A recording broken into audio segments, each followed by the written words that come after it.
नमस्कार दोस्तों, के एग्ज़ाम 5 में आपका स्वागत है। कैसे हैं आप सभी? उम्मीद है आप सभी सही होंगे और आपकी यूपी पीसीएल टीजीटी की परीक्षा की तैयारी अच्छी चल रही होगी। दोस्तों, यूपी पीसीएल टीजीटी की परीक्षा को ध्यान में रखते हुए हमने इलेक्ट्रीशियन थ्योरी से कुछ महत्वपूर्ण प्रश्नों की सीरीज स्टार्ट की है, जो कि दोस्तों ये प्रश्न यूथ कंपटीशन के बुक से लिए गए हैं। दोस्तों, ये विभिन्न एग्ज़ामों में पूछे गए प्रश्न होंगे, जैसे कि UP PCL TG two, UP RBNL, DRDO, ISRO, NPCIL, NFL, SAIL आदि के लिए ये महत्वपूर्ण साबित होंगे। दोस्तों, आपका टेक्निकल आईटीआई लेवल का कोई भी एग्ज़ाम हो, ऑल इंडिया कोई भी एग्ज़ाम हो, ये वहाँ के लिए अति महत्वपूर्ण साबित होंगे। दोस्तों, जो टेक्निकल सब्जेक्ट होता है वो यही आता है आपका हर जगह, जो कि यहाँ पर दिया गया है। चलिए दोस्तों, इन प्रश्नों की शुरुआत करते हैं आपका ज़्यादा टाइम न लेते हुए। आज का हमारा प्रश्न है, एक एयर कंडीशनर की क्षमता निम्नलिखित में से किसमें व्यक्त की जाती है? राइट आंसर टन में। अगला प्रश्न है, जो कि आपका अगला प्रश्न है, तापमान के साथ डैश डैश के प्रतिरोध के मान में काफ़ी बदलाव होता है। राइट आंसर दोस्तों थर्मिस्टर के प्रतिरोध के मान में काफ़ी बदलाव आता है। चलिए, आपका अगला प्रश्न है दोस्तों, यहाँ पर कुछ जानकारी दी गई है, आप यहाँ पर पढ़ सकते हैं। थर्मिस्टर का प्रयोग परिशुद्ध तापमान मापन, तापमान नियंत्रण तथा तापमान में किया जाता है, कंपेंसन में किया जाता है। थर्मिस्टर में भी तापमान के कारण प्रतिरोध में आया परिवर्तन व्हीटस्टोन ब्रिज के माध्यम से मापा जाता है। अगला प्रश्न है, नीचे दिए गए विकल्पों में प्रदर्शित किस घरेलू उपकरण के लिए आवश्यक मोटर का आकार सबसे छोटा होता है? राइट आंसर दोस्तों ऑप्शन नंबर ए, इलेक्ट्रिक घड़ी। ग्राइंडर हेतु यूनिवर्सल मोटर का उपयोग किया जाता है। इसमें वॉशिंग मशीन में हेतु स्प्लिट फेज मोटर का प्रयोग करते हैं और सिलाई मशीन में यूनिवर्सल मोटर का उपयोग किया जाता है। और जो घड़ी में होती है उसमें दोस्तों हिस्टैरिसीस मोटर का उपयोग करते हैं। आपका अगला प्रश्न है, घरेलू उपकरण सामान्यतः इनमें से किस किस पर काम करने के लिए डिजाइन किए जाते हैं? राइट आंसर दोस्तों ऑप्शन नंबर सी, एसी आपूर्ति वोल्टेज में। चलिए अगले प्रश्न पर चलते हैं। दोस्तों, आपका अगला प्रश्न है, एक मानक फूड मिक्सर की घूर्णन गति कितनी होती है? राइट आंसर 3000 से 14000 आरपीएम। चलिए, आपका अगला प्रश्न है दोस्तों, अगले प्रश्न जाने से पहले, मिक्सर ग्राइंडर में मुख्यतः यूनिवर्सल मोटर की सीरीज मोटर प्रयोग की जाती है। और दोस्तों, जो सीरीज मोटर होती है आप इसे बिना लोड के नहीं चला सकते हैं। अगर बिना लोड के चलाएंगे तो इसमें खतरनाक स्पीड पकड़ लेती है और मोटर जल सकती है। विभिन्न घूर्णन गतियां प्राप्त करने के लिए फील्ड वाइंडिंग में से टैपिंग निकाली जाती है और निम्न, मध्यम तथा उच्च घूर्णन गतियां प्राप्त की जाती हैं। चलिए अगला प्रश्न है आपका, इनमें से किस प्रकार की वॉशिंग मशीन में कपड़े धोते समय ड्रम घूमता है? राइट आंसर ट्रम्बलर में। आपके घर में होगी वॉशिंग मशीन, आप देखते होंगे। चलिए, निम्नलिखित में से कौन सी तार प्रणाली आवासीय भवन में वायरिंग सबसे आम, सबसे सुरक्षित तरीका है तथा एक सुंदर प्रतीत सुनिश्चित करता है? राइट आंसर भीतरी वाहक नली तार प्रणाली, ये इसका सही उत्तर होगा दोस्तों। और मैं आपको बता दूं, इसे दीवार के अंदर छुपी हुई वायरिंग या डक्ट वायरिंग भी कहते हैं। यह स्थायी वायरिंग होती है। इस वायरिंग के तारों को अधिक सुरक्षा मिलती है।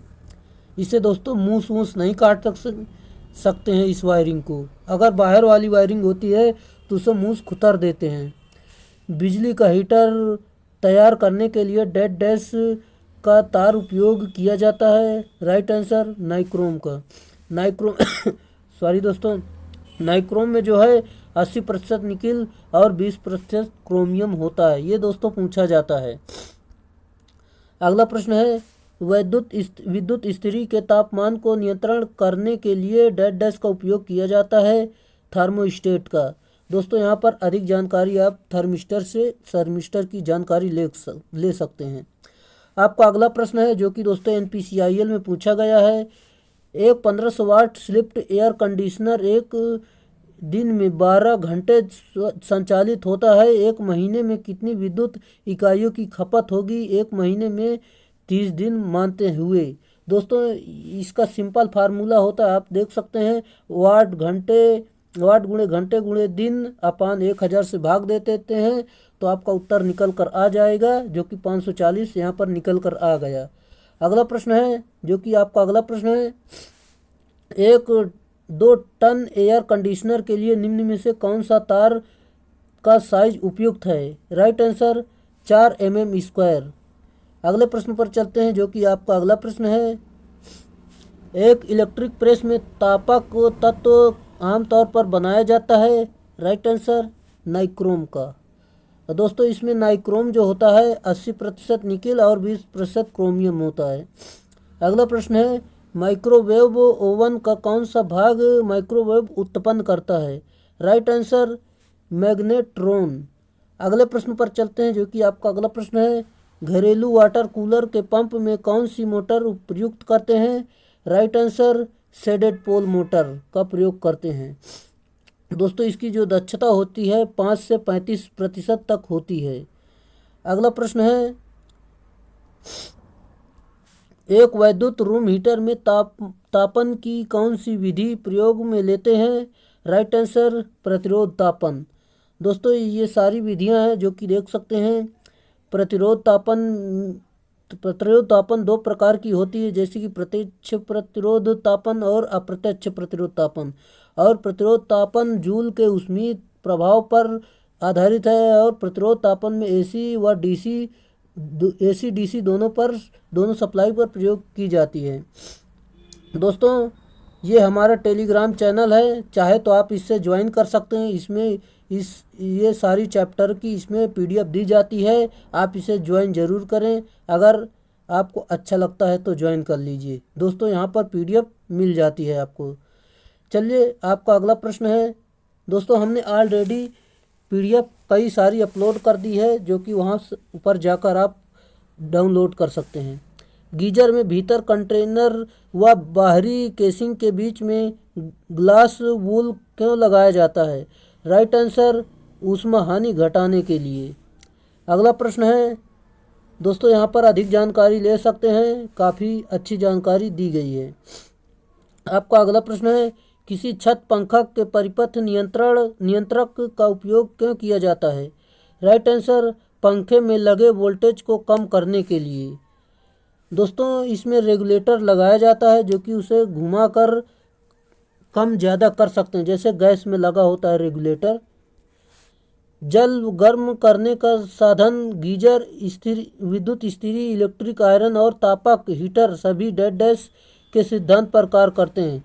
राइट आंसर दोस्तों ऊष्मा प्रभाव पर ये कार्य करते हैं, जो कि दोस्तों यहाँ पर फार्मूला दिया गया है ऊष्मा का, H बराबर I²RT, जो कि दोस्तों H जो संदर्भित करता है उत्पादित ऊष्मा, I धारा और R प्रतिरोध, T समय को। अगला प्रश्न है, घर में प्रयुक्त सामान्य इलेक्ट्रॉनिक फैन नियामक में मुख्य घटक होते हैं। राइट आंसर ट्रायड एवं डायोड। अगले प्रश्न पर चलते हैं, जो कि आपका अगला प्रश्न है।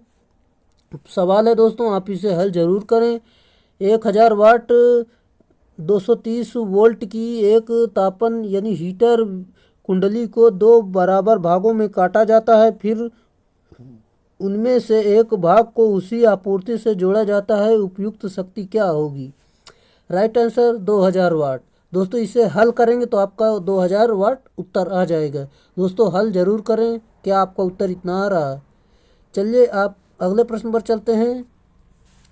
यदि मिक्सर की मोटर के धातु केस के वाइंडिंग के साथ इलेक्ट्रिक संपर्क हो जाए तो वाइंडिंग कैसी होगी। Right answer grounded. अगले प्रश्न पर चलते हैं, जो कि आपका अगला प्रश्न है। ग्राइंडिंग पिसाई करने वाले यंत्र मशीन में यदि ग्राइंडिंग पहियों को विपरीत दिशा में घुमाया जाता है तो डैश। राइट आंसर पीसने वाले यंत्र के पहिए ढीले हो जाएंगे और उतर जाएंगे। अगला प्रश्न है दोस्तों, यहाँ पर काफ़ी अच्छी जानकारी है, आप देख सकते हैं। दोस्तों ये जो पीसने वाली पहिए के जो प्रकार होते हैं देख सकते हैं, पत्थर में घूमने के प्रकार का, पात्र घूमने के प्रकार का और ढकने वाले प्रकार का, और पात्र घूमने वाला प्रेशर टाइप। आपका अगला प्रश्न है, घरेलू मिक्सर की निर्धारित शक्ति डैश डैश है। राइट आंसर 100 वाट से लेकर 600 वाट तक। और दोस्तों जो होती है दोस्तों इतना ये भी होता है 3000 से लेकर 12000 आरपीएम होती है इसकी गति। इसमें मुख्यतः यूनिवर्सल मोटर प्रयोग की जाती है। अगला प्रश्न है साथियों, आपका अगला प्रश्न है, ये डीसी शंट मोटर में गति को नियंत्रित करने के लिए फील्ड वाइंडिंग को सीधे डीसी लाइन से जुड़ी होती है और आर्मेचर श्रृंखला में डैश डैश जुड़ा होता है। राइट आंसर SCR यानी थायरिस्टर जुड़ा होता है। दोस्तों यहाँ पर फिगर से आप देख सकते हैं जुड़ा हुआ है SCR यहाँ पर। अगला प्रश्न है जो कि दोस्तों यहाँ पर काफ़ी अच्छी जानकारी है, आप खुद से चेक कर सकते हैं वीडियो को रोककर। अगला प्रश्न है, ग्राइंडिंग पिसाई करने वाले यंत्र मशीन की यदि ग्राइंडिंग पीसने वाले पहियों को विपरीत दिशा में घुमाया जाए तो दोस्तों अभी ये रिपीट हो गया, आप यहाँ से देख सकते हैं पीसने वाले यंत्र को पहिए ढीले हो जाएंगे और उतर जाएंगे। ये इसका सही उत्तर होगा। अगला प्रश्न है, बिजली की खपत इनमें से किसमें सबसे अधिक होती है। राइट आंसर दोस्तों यहाँ पर आप देख सकते हैं इनमें से जो कि सही उत्तर है option number B, watt heater. Vacuum cleaner, washing machine और आयरन में वाटर हीटर की अपेक्षा कम बिजली की आवश्यकता होती है। अगला प्रश्न है आपका, घर की वायरिंग के केबल पर दिए गए 12x2G का क्या अर्थ है। राइट आंसर दोस्तों ऑप्शन नंबर बी, क्रमशः आकार तारों की संख्या ग्राउंडेड और गैर धात्विक होती है। दोस्तों यहाँ पर अधिक जानकारी आप देख सकते हैं जो कि यहाँ पर दिया गया है। अगला प्रश्न है आपका, घरेलू विद्युत उपकरण ज़्यादातर किस वोल्टेज पर काम करते हैं। राइट आंसर 230 वोल्ट AC पर। अगला प्रश्न है, इलेक्ट्रिक बेल में किस प्रकार के चुंबक का इस्तेमाल किया जाता है। राइट आंसर दोस्तों ऑप्शन नंबर डी, इलेक्ट्रोमैग्नेट का इस्तेमाल करते हैं। यहाँ पर दोस्तों काफ़ी अच्छी जानकारी दी गई है जिसका उपयोग मोटर, जनरेटर, ट्रांसफार्मर, विद्युत अलार्म आदि में करते हैं। इलेक्ट्रिक बेल का ये चुम्बक का दोस्तों जो उसमें चुम्बक होता है इन सभी में किया जाता है। अगला प्रश्न है, निम्न में से कौन सा डिवाइस स्विच और सुरक्षात्मक डिवाइस के रूप में प्रयुक्त किया जा सकता है। Right answer miniature circuit breaker यानी MCB। अगला प्रश्न है, बिजली की खपत कंजम्पशन इनमें से किसमें सबसे अधिक होती है। राइट आंसर वाट हीटर। दोस्तों आपके घरों में अगर हीटर होता होगा तो दोस्तों अगर हीटर का लोड रख देते होंगे सारे बल्ब धीमे हो जाते हैं। देख सकते हैं कि इसमें कितना लोड लगता है। स्टीम आयरन में प्रयुक्त हीटर एलिमेंट निम्नलिखित में से कौन सा है। Right answer mica press tungsten strip, ये इसका सही उत्तर होगा। अगला प्रश्न है, द्विधात्विक स्ट्रिप के लिए तापमान सेटिंग किसके द्वारा बदल दी जा सकती है। दोस्तों इसका जो सही उत्तर हो जाएगा आप यहाँ पर देख सकते हैं, आपका सही उत्तर है option number B, heating element को दूर तथा नज़दीक ले जाकर, ये इसका सही उत्तर होगा ऑप्शन नंबर बी। अगला प्रश्न है, विद्युत प्रेस में प्रयुक्त होने वाली इंसुलेशन पदार्थ कौन सी है। Right answer mica. अगला प्रश्न है, निम्नलिखित में दिखाया गया चित्र क्या है। राइट आंसर ये हीटर का है। दोस्तों इसमें ऊष्मन निकलती है। अगला प्रश्न है, विद्युत संबंध को करते समय डैश डैश में बिजली का झटका इलेक्ट्रिक शॉक लगने की आशंका नहीं होती है। दोस्तों राइट आंसर लकड़ी से तार को छुएंगे तो आपको झटका नहीं लगेगा। अगर गीली रस्सी पकड़ लोगे उसमें लाइट लगी है तो उसमें से झटका लगेगा आपको, धातु की छड़ से लगेगा और गीली लकड़ी से। अगर चेक करना हो तो दोस्तों चेक कर सकते हैं, ऐसा करना भी मत, नहीं तो आपको काफ़ी झटका लग जाएगा। एक इलेक्ट्रिक स्टोव संचालित करने के लिए आवश्यक आवृत्ति है। Right answer 50 hertz. अगला प्रश्न है जो कि दोस्तों भारत में जो दोस्तों होती है 50 हर्ट्ज की आवृत्ति का प्रयोग किया जाता है, जबकि अमेरिका वगैरह में इसमें 60 हर्ट्ज की आवृत्ति का प्रयोग करते हैं। हमारे भारत में 50 हर्ट्ज की आवृत्ति का प्रयोग करते हैं। एक इलेक्ट्रिक ओवन में थर्मोस्टेट का प्रयोग का कार्य डैश डैश नियंत्रण करना है। राइट आंसर तापमान का। अगला प्रश्न है, एक स्वचालित विद्युत प्रेस के तापमान नियंत्रण अवयव का नाम क्या है? Right answer thermostat. अगला प्रश्न है, हर उपकरण का पानी हीटर के लिए कमीशनिंग अथवा अधिष्ठापन से पहले इंसुलेशन प्रतिरोध डैश डैश से कम नहीं होना चाहिए। राइट आंसर दोस्तों 1 मेगा ओम से। अगला प्रश्न है, निम्नलिखित में से किसका उपयोग इलेक्ट्रिक केतली की ताप इकाई के रूप में किया जाता है? राइट आंसर धातु के ट्यूब में कंसील्ड वायर। अगला प्रश्न है, घरेलू ग्राहकों को सिंगल फेज की आपूर्ति वोल्टेज प्रदान की जाती है। राइट आंसर दोस्तों, जो कि आपका सही उत्तर हो जाएगा 230 वोल्ट, इसका सही उत्तर होगा। ऑप्शन नंबर ए सही है। अगला प्रश्न है, आपका अगला प्रश्न यहाँ पर दिया गया है, इसमें दोस्तों विभव परिवर्तन ±5% तक हो सकता है। एक विद्युत चालित इस्त्री यानी प्रेस में कुंडली क्वायर में बेस की प्लेट तक ऊष्मा का स्थानांतरण मुख्यतः डैश डैश द्वारा होता है। राइट आंसर चालन द्वारा। अगला प्रश्न है, एक टोस्टर का तापमान एलिमेंट डैश डैश के तार से बना होता है। नाइक्रोम में निकिल तथा क्रोमियम का मिश्रण होता है। नाइक्रोम को विद्युत हीटर में तापन एलिमेंट के रूप में उपयोग करते हैं। अगला प्रश्न है, एक विद्युत चालित इस्त्री यानी इलेक्ट्रिक आयरन की बेस प्लेट में ऊष्मा किस प्रकार वितरित की जाती है? राइट आंसर चालन के माध्यम में। संवहन विधि से ऊष्मा का वितरण द्रव में होता है।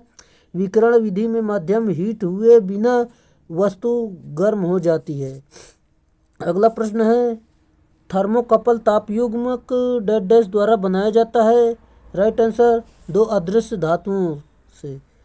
अगला प्रश्न है आपका, कुक बेकिंग के लिए घरेलू ओवन का तापमान निम्नलिखित द्वारा नियंत्रित होता है। दोस्तों इसका जो सही उत्तर होगा थर्मोस्टेट होगा, जो कि सही उत्तर होगा थर्मोस्टेट।